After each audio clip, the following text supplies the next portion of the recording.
still unbeaten, and in the Big Ten, still pretty much unchallenged. Ohio State, a 34-0 winner at Camp Randall Stadium over Wisconsin. These are Snap Judgments. He is 10 TV's Adam King. I am Austin Ward for the Austin and Berm Show. No berm.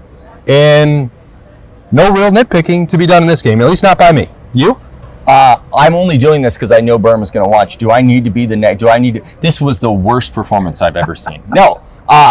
I'm very proud of myself. I'm going to start with a pat on the back. This is exactly the game I thought we would see. Yeah. I thought 38-3. You were right. Congrats to you. This defense was not going to let anything happen out there. But the first thing that jumps out to me from this game is Julian Sayin is very much not only a Heisman candidate, but more importantly than that is the generational talent that we so often talked about when we first thought of Julian Sayin. His ball placement is ridiculous. We're going full BPS?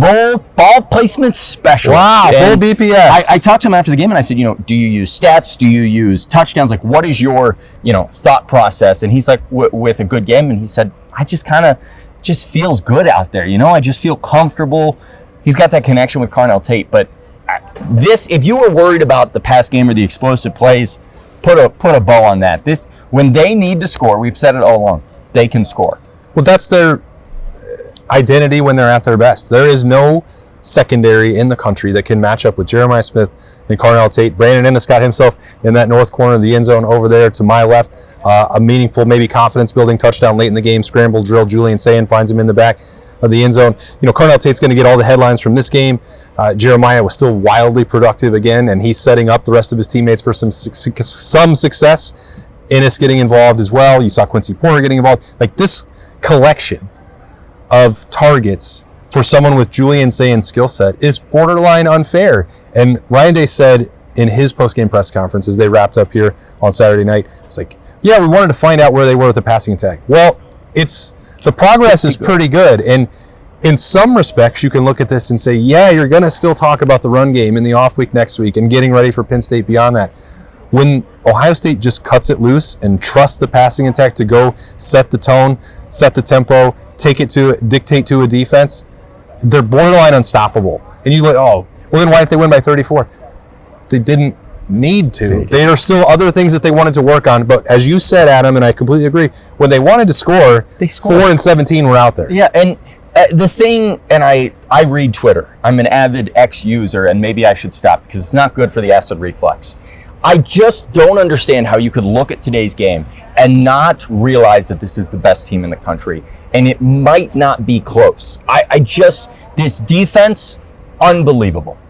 Unstoppable, really, when they play to their full strength. Certainly this Wisconsin offense is depleted. They're with their backup quarterback, but even then, they couldn't do anything in this game. And then on offense, the one thing, I'll give you one caveat as we get, 7 games through the season? Yeah. If you want to question the run game or worry about the run game, I still think that when they need the yards, the short yardage is a problem. I think that's really the biggest thing. I think that Isaiah West, welcome to the party, pal. Yeah, I think there was a moment there, and there were 2 runs in particular. They were coming down here towards this end zone, the south end zone at Camp Randall Stadium, where it was like, I think he hit 1 for 9, another one for 14, and it was like, okay, that seems a little bit different. That's a new spark. And we said that about Bo Jackson a month ago at this time. And now the same may be true for Isaiah West. I think he was a little bit banged up coming into this, and it was sort of an afterthought as Bo Jackson was rising, and you thought you had C.J. Donaldson and James Peoples for Ohio State to lean on. I think C.J. Donaldson is still giving Ohio State largely what it wants. There were, James Peoples made a nice play on a 3rd down, but the future could very well be now for both freshmen, and maybe that's an over-exaggeration for Isaiah West, but they saw in those reps against a defense that Ryan Day was very still complimentary of, and they played better in other games than they did tonight or than they did against Iowa. You kind of have to look at the exact sample size you want to back up that claim, but they knew that Luke Fickell was going to coach a team that was going to try very hard, that was going to be disciplined on defense, and those reps, I think, will count a little bit extra. So maybe that could look different in 2 weeks' time against Penn State. I don't think with Isaiah West, this is just a guy getting reps. I was starting to think that today. There's a balance where, like, you see some guys going and you go, oh, that's good to get him in the game. That doesn't feel like what Ohio State's doing with Isaiah West right now. He feels like he is a game or 2 away from being fully a part of this rotation, which is crazy to think because then you're at 4 guys in this running back room. Bo Jackson, I mean, there's a world. C.J. Donaldson is great. He had a couple big runs. We know he can find the end zone. But there's a world where the duo of Isaiah West, he's the spark, and Bo Jackson is the power guy. And I know that sounds crazy because we, as you said, the Bo Jackson spark is what we just talked about right, like 2 weeks ago. But when you see those guys together, it's something special. And I understand the concern of the run game. If you walked out of this game, I had some people texting me, hey, I'm worried. The run blocking, it's got to get better. There are some questions on the right side of that offensive line. I think we all know that. Where they go from there, that's why you have a bye week here. An off week. I apologize. Actually, improvement week. Oh. And that's why you have improvement week. It wouldn't surprise me if they come out of this Independence State and have found something more consistent on that right side. Yeah, I mean, it's not just trying different options in the backfield. As you mentioned, another opportunity where Tegra Shabola comes out, Josh Padilla goes in. You know, the bulk of this game, I don't have the snap count quite yet, was still Tegra Shabola, but, you know, you start the game, you have a false start penalty. He misses a block that leads to a sack on the second drive. Ohio State kicks the field goal there to go up 10-0. It's like, you know, try something different. Josh Padilla goes out there. They go down the field, they get another touchdown. He's out there some in the second half playing in place of Tegra Shabola. That's happened like every week. First it was Ethan Onyanwa. Now they're sort of elevating Josh Padilla into that role. And again, I'm not saying any of this to pick on Tegra Shabola, but as we view, I mean, it's clearly you're picking. I'm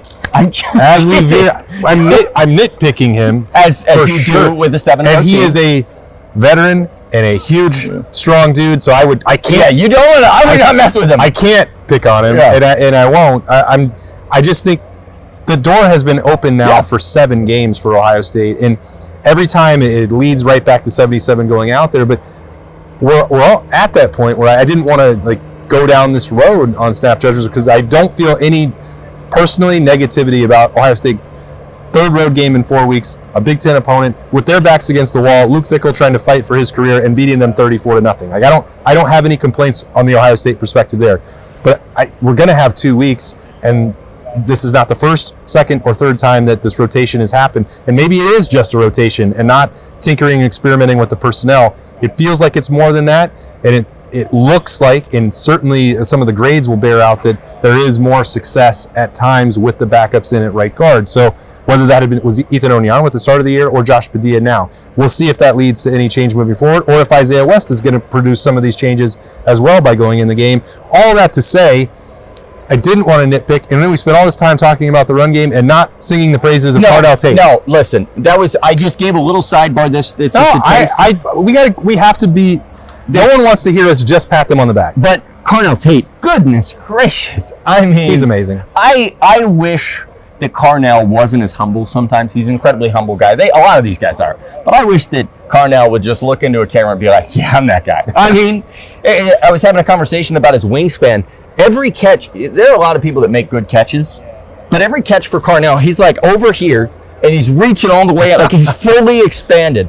And it's so remarkable.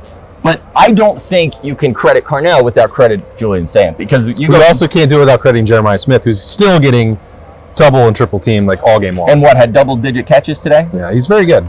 Turns out you can double and triple team him, but he's still going to get double-digit catches. I'm very, very excited at the emergence of Carnell, because I'm old enough to remember. I don't know if you remember this. Okay. When Carnell Tate came into the program. Oh, yeah. And he was Jeremiah Smith. Everybody said, Marvin said, I'm good. You think I'm good? Wait till you see this Carnell Tate guy. Marvin said at that time, he is ahead of where I was as a freshman. And so then everybody kind of like, okay, this guy's amazing. And then Jeremiah Smith walked on campus and they were like, well, look at that guy. Well, how about that? It's about time that Carnell Tate gets the spotlight he deserves, not just in Columbus, because I think Buckeye fans know how good he is. But nationally, when I see national guys and on the broadcast, people talking about 17 is a first-round pick.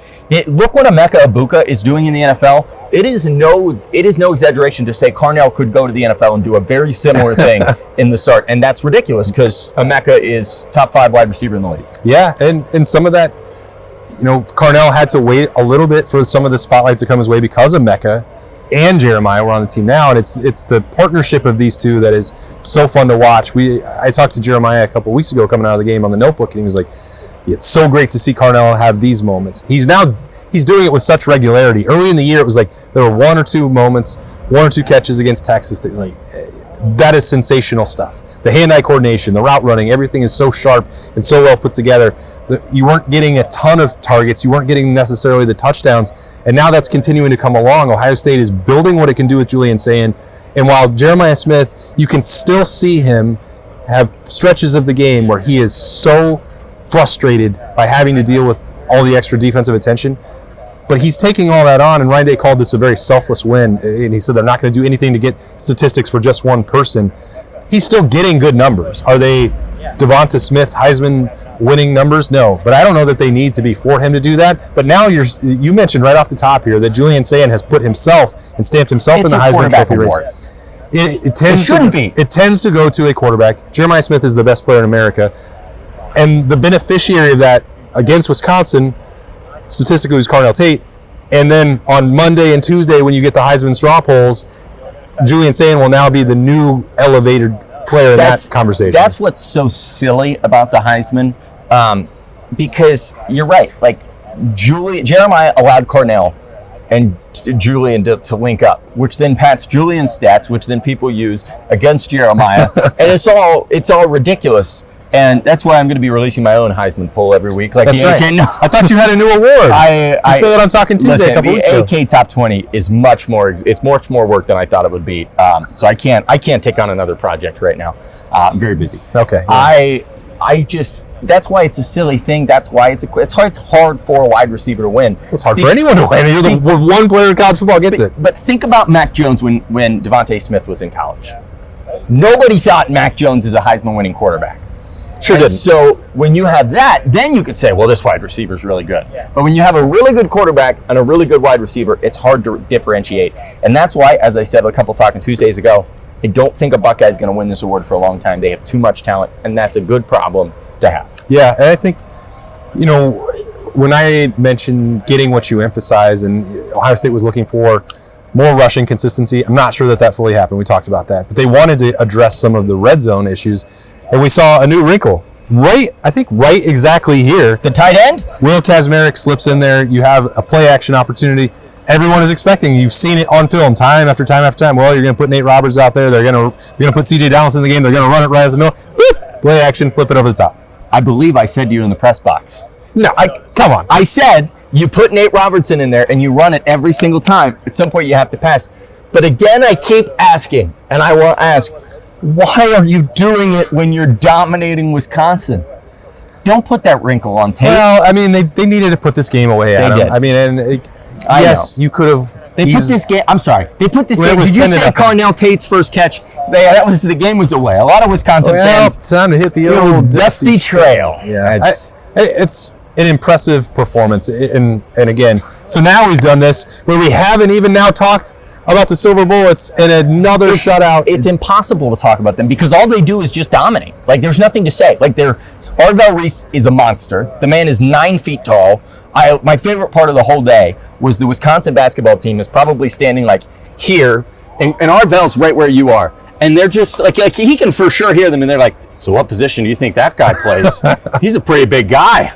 Wow, I wouldn't want to go up against him. I'm like, yeah, I don't think that the Wisconsin offense wanted to go against him. He's a monster. Did you see that sack? That poor quarterback. I was worried for him. Yeah. And then Sonny's great. And then Caleb's great. What else do you want me to say? Yeah, Sonny heads up play to catch the deflection, get the interception early on as Ohio State, built that lead. And it did feel like once it was 10-0, it was over. Well, that's it. Because I kept writing it down. It was like another 3 and out, another 3 and out, another 3 and out. They got into the middle of the third quarter, and Wisconsin had one drive longer than 3 plays. Was that the PI? And it went 9 plays, and then it petered out and got real weird with reviews and everything going on and penalties and stuff like that. But you can pick anyone in that starting group. And so Lorenzo Styles did dress, by the way. Ohio State was only going to use him in an emergency situation as they should, as he continues to get ready, get rested and recovered to try and avoid some surgery on the shoulder issue that has been lingering for him for about a month now at this time. So you got Devin Sanchez out there. Thought that he played with a lot of confidence. There wasn't a way for Wisconsin to really attack him.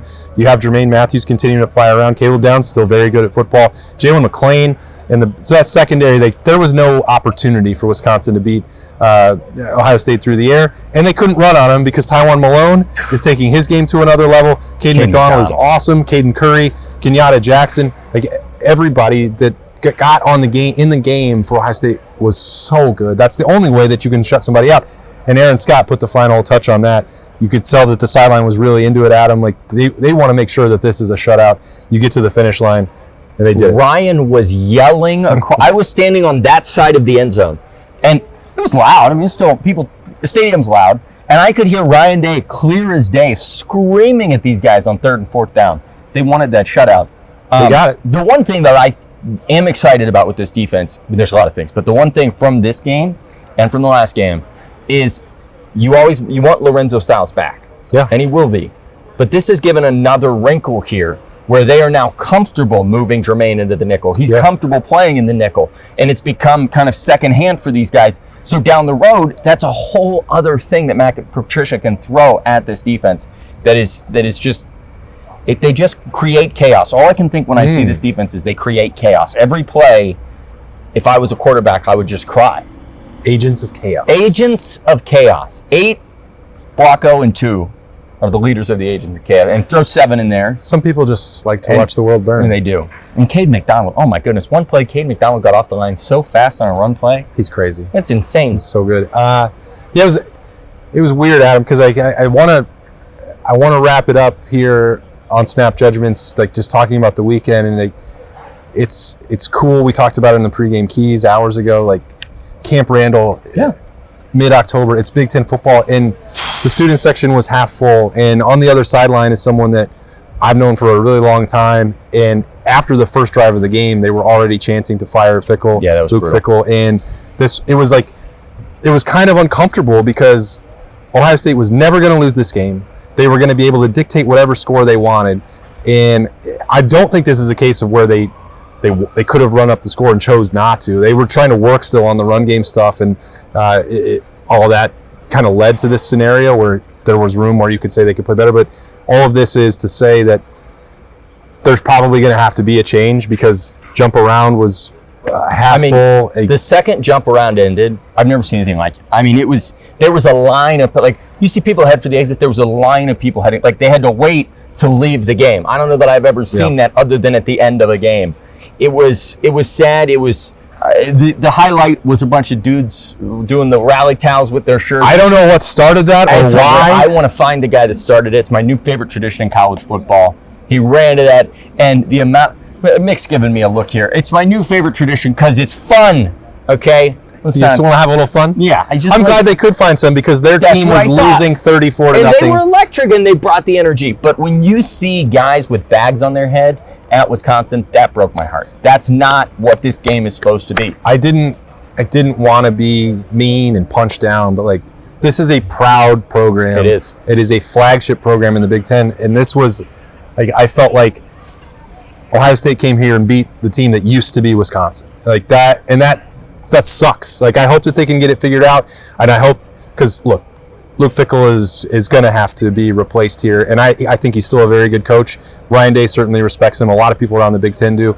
I think he's going to land on his feet, and I hope that he does wherever he goes. Maybe there'll be a better fit. Maybe he'll have learned from this experience because what they built offensively for this program is certainly not good enough to compete against Ohio State, and obviously it's not. They've been shut out 2 weeks in a row. You know who would be a really good fit for Wisconsin? Can you guess?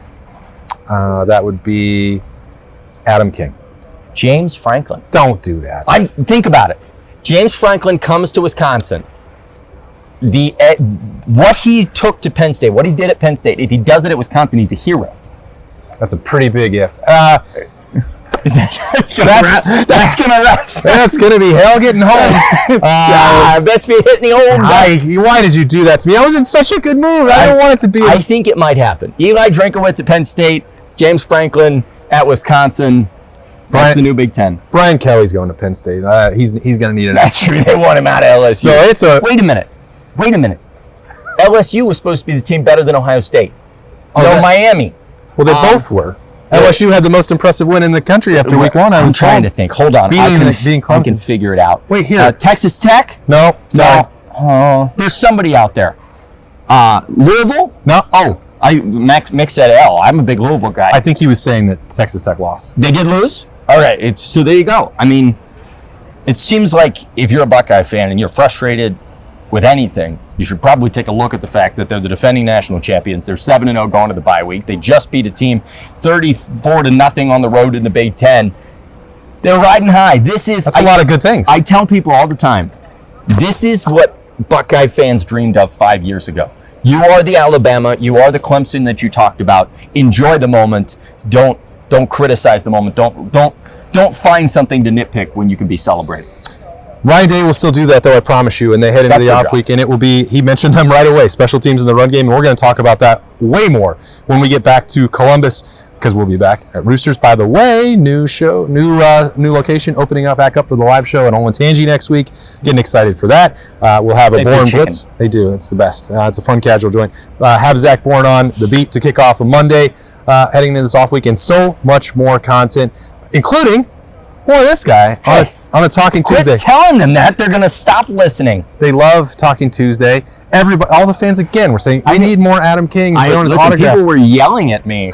And one woman startled me. I was standing on the sideline and she goes, Adam King! And I literally jumped. It was like, easy, all right? Did she call you Television's Adam King or just Adam King? That tells me how I know they're watching, which show they're watching. She yelled Adam King, and then I turned around and she said, big fan of Talking Tuesday. Woo! And I said, I have another job. Well, but I think you lean into where the success is. You know what I'm saying? You're right. We can just do more of these, and we will on Tuesday. Ryan Day, that'll be his only media availability of that off week. We'll be there for that, of course. That's when we get home, and we're going to try and do that right now. That's a wrap on Snappy Jays here at Camp Randall Stadium. Ohio State, a 34-0 winner. They are 7-0. They are number 1 in the country. They're not going anywhere, at least until they get home and play Penn State in 2 weeks. Well, they're going somewhere. They're going home. They've left. And so are we. He's Adam King. I'm Austin Ward. Thanks so much for joining us on 97.1 The Fan and 10 TV. We'll see you later.